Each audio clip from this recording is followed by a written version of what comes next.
السلام علیکم ورحمۃ اللہ وبرکاتہ۔ 6 کلاس، آج کا ہمارا ٹاپک ہے نماز، اس کی اہمیت، فضیلت اور اس کے فرائض کے بارے میں آج ہم سمجھیں گے۔ نماز ایمان کے بعد اسلام کا اہم ترین رکن ہے۔ قرآن کریم اور احادیث شریف میں نماز کی اہمیت و فضیلت کو کثرت سے ذکر کیا گیا ہے، جن میں نماز کو قائم کرنے اور بڑے بڑے وعدے اور نماز کو ضائع کرنے پر سخت وعیدیں سنائی گئی ہیں۔ قرآن کریم کی ایک آیت ہے، سورہ عنکبوت کے آیت نمبر 45، جو کتاب آپ پر وحی کی گئی ہے اسے پڑھیے اور نماز قائم کیجیے، یقیناً نماز بے حیائی اور برائی سے روکتی ہے۔ نماز میں اللہ تعالیٰ نے یہ خاصیت و تاثیر رکھی ہے کہ وہ نمازی کو گناہوں اور برائیوں سے روک دیتی ہے۔ ضروری ہے کہ اس پر پابندی سے عمل کیا جائے اور نماز کو ان شرائط و آداب کے ساتھ پڑھ لیا جائے جو نماز کی قبولیت کے لیے ضروری ہے۔ جیسا کہ حدیث میں ہے کہ ایک شخص نبی کریم صلی اللہ علیہ وسلم کے پاس آیا اور کہا کہ فلاں شخص راتوں کو تو نماز پڑھتا ہے مگر دن میں وہ چوری کرتا ہے، تو نبی کریم صلی اللہ علیہ وسلم نے فرمایا کہ اس کی نماز عنقریب اس کو اس برے کام سے روک دے گی۔ یہ روایت مسند احمد کی ہے، صحیح ابن حبان اور بزار سے یہ مروی ہے۔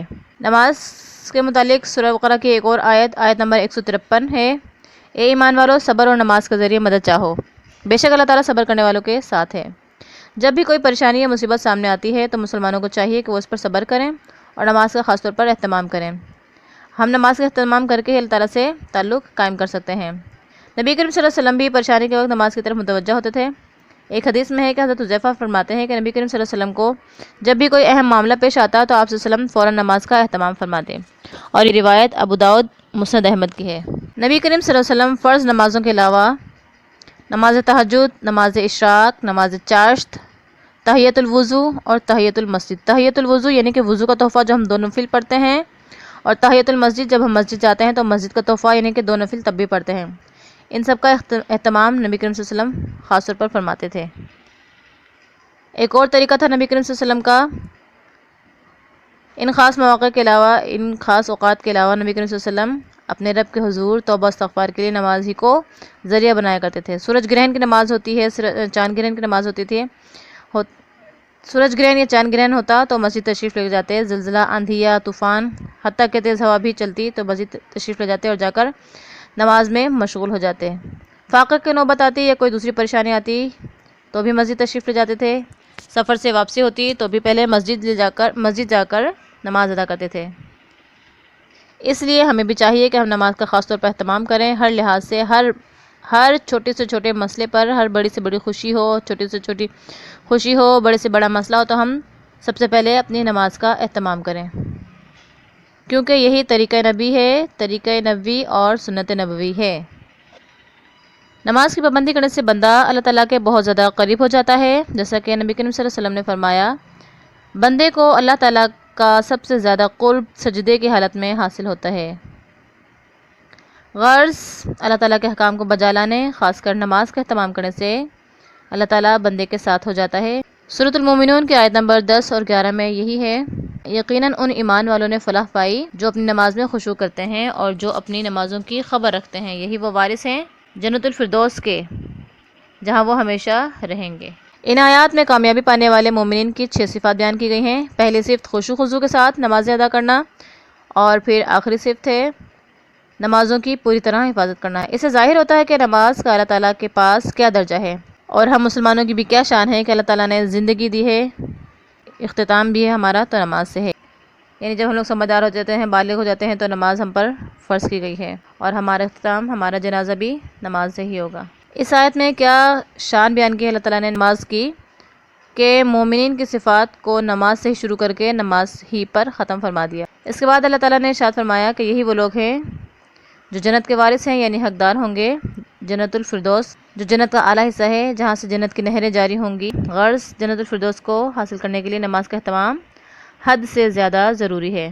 سورۃ المعارج کی ایک آیت ہے، آیت نمبر 19 سے 35 تک، بے شک انسان بڑے کچے دل والا بنایا گیا ہے، جب اسے مصیبت پہنچتی ہے تو ہڑبڑا اٹھتا ہے، گھبرا جاتا ہے، اور جب راحت ملتی ہے تو بخل کرنے لگتا ہے، مگر وہ نمازی جو اپنی نمازوں کی پابندی کرتے ہیں اور جو اپنی نمازوں کی حفاظت کرتے ہیں، یہی لوگ جنتوں میں عزت والے ہوں گے۔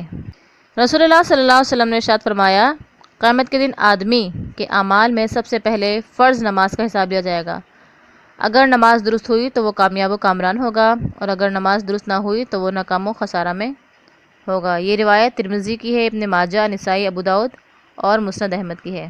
حضرت عبداللہ بن مسعود رضی اللہ تعالیٰ عنہ فرماتے ہیں کہ میں نے رسول اللہ صلی اللہ علیہ وسلم سے دریافت کیا کہ اللہ کو کون سا عمل زیادہ محبوب ہے۔ آپ صلی اللہ علیہ وسلم نے ارشاد فرمایا، نماز کو اس کے وقت پر ادا کرنا۔ حضرت عوف بن مالک اشجعی رضی اللہ عنہ فرماتے ہیں کہ ہم رسول اللہ صلی اللہ علیہ وسلم کے پاس بیٹھے ہوئے تھے۔ آپ صلی اللہ علیہ وسلم نے ارشاد فرمایا کہ اللہ کے رسول سے بیعت نہیں کرتے؟ آپ نے 3 مرتبہ اس کو کہا تو ہم نے اپنے ہاتھ بیعت کے لیے آگے بڑھا دیے اور بیعت کی۔ ہم نے کہا، اے اللہ کے رسول، ہم نے کس چیز پر بیعت کی؟ تو آپ صلی اللہ علیہ وسلم نے فرمایا، صرف اللہ کی عبادت کرو، اس کے ساتھ کسی کو شریک نہ کرو اور نمازوں کی پابندی کرو۔ اس کے بعد آہستہ آواز میں کہا، لوگوں سے کسی چیز کا سوال نہ کرو۔ یہ روایت نسائی، ابن ماجہ، ابو داؤد اور مسند احمد کی ہے۔ حضرت عبداللہ بن عمر رضی اللہ عنہ سے روایت ہے کہ ایک دن نبی کریم صلی اللہ علیہ وسلم نے نماز کا ذکر فرماتے ہوئے ارشاد فرمایا، جو شخص نماز کا اہتمام کرتا ہے تو نماز اس کے لیے قیامت کے دن نور ہوگی، اس کی دلیل ہوگی، یعنی اس کے ایماندار ہونے کی دلیل ہوگی، اور قیامت کے دن عذاب سے بچنے کا ذریعہ ہوگی۔ اور جو شخص نماز کا اہتمام نہیں کرتا، اس کے لیے قیامت کے دن نہ نور ہوگا کہ کوئی دلیل نہیں ہوگی، اور نہ ہی عذاب سے بچنے کا کوئی اس کے پاس ذریعہ ہوگا، اور وہ قیامت کے دن فرعون، قارون، حامان اور ابی بن خلف کے ساتھ ہوگا۔ یہ روایت صحیح ابن حبان، طبرانی، بہقی اور مسند احمد کی ہے۔ اس کا حشر ان کے ساتھ ہونے کا یہی وجہ ہے کہ وہ لوگ نماز میں سستی۔ صحیح مسلم کی ایک روایت ہے کہ رسول اللہ صلی اللہ علیہ وسلم نے ارشاد فرمایا، نماز نور ہے، صدقہ دلیل ہے، صبر کرنا روشنی ہے، اور قرآن تمہارے حق میں دلیل ہے، یہ تمہارے خلاف دلیل ہے۔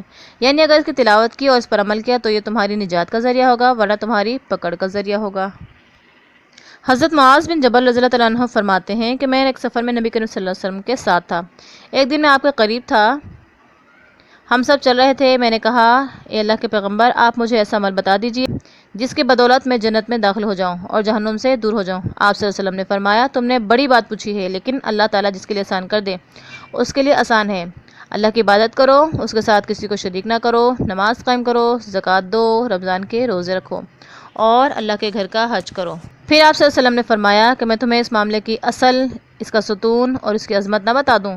میں نے کہا، ضرور۔ آپ صلی اللہ علیہ وسلم نے فرمایا، معاملے کی اصل اسلام ہے، اس کا ستون نماز ہے۔ ترمذی اور مسند احمد کی ایک روایت ہے کہ رسول اللہ صلی اللہ علیہ وسلم نے ارشاد فرمایا، الصلاۃ مفتاح الجنہ، نماز جنت کی کنجی ہے۔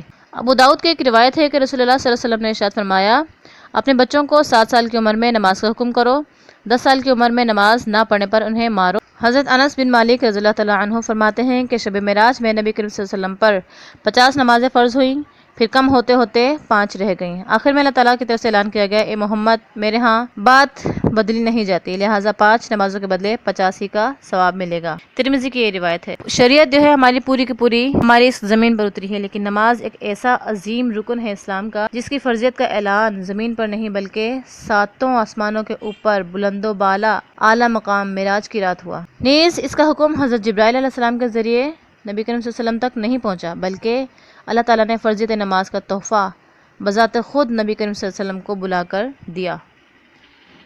بخاری کی ایک روایت ہے، رسول اللہ صلی اللہ علیہ وسلم نے ارشاد فرمایا، تم میں سے جب کوئی نماز کے لیے کھڑا ہوتا ہے تو وہ اللہ تعالیٰ سے سرگوشی کرتا ہے۔ سرگوشی کا مطلب ہوتا ہے چپکے چپکے باتیں کرنا۔ نبی کریم صلی اللہ علیہ وسلم نے دنیا سے جاتے ہوئے بھی ہمیشہ نماز کی تلقین کی ہے، بس وہ یہی کہتے رہے، نماز، نماز اور نماز۔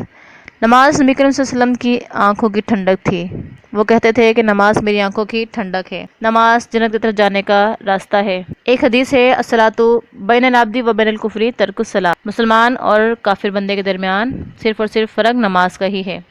یہ سب احادیث اور آیات سے ہمیں یہی ثابت ہوتا ہے کہ نماز کی اہمیت بہت زیادہ ہے۔ نماز مسلمانوں کو دوسرے تمام غیر مسلموں کے مذہب سے علیحدہ کرتی ہے، جدا کرتی ہے، اللہ تعالیٰ سے تعلق جوڑنے کا ایک راستہ ہے۔ نماز کے متعلق آپ باقی سبق اگلی ویڈیو میں سمجھیں گے۔